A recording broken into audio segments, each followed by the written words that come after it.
গার্মেন্টসের শ্রমিক মারা গেছে 6টার সময় ছুটি চাইছে, কিন্তু তাকে ছুটি দেওয়া হয়নি।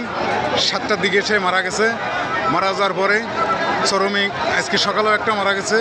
মারা যাওয়ার পরে ছুটি দেওয়া দেওয়ার কারণেতে এই গার্মেন্টসের শ্রমিক সব রাস্তায় নেমেছে। রাস্তায় নেমে আন্দোলন শুরু করেছে।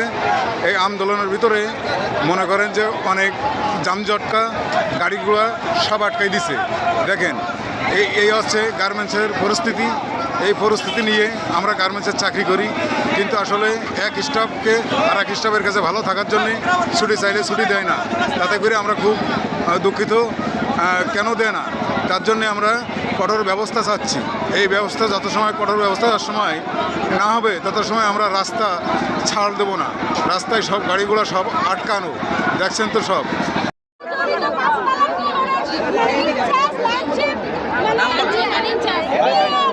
আর এই ইনচার্জের নাম করুন।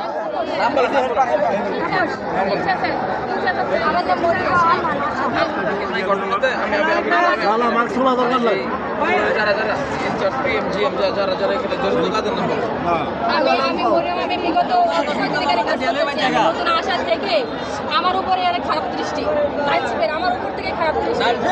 লাইনসের হচ্ছে আপনার সালাউদ্দিন 6 নম্বর 6 তালা যাদের সুন্দর দেখে যাই মাইয়া করে ওই মাইয়া করে হাগো চোখে দৃষ্টিটা রাখে।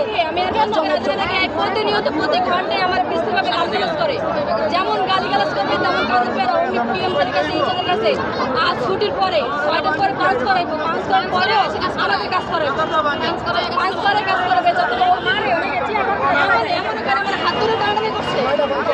আমার ইনচার্জ লাইন শিখবে এমন করে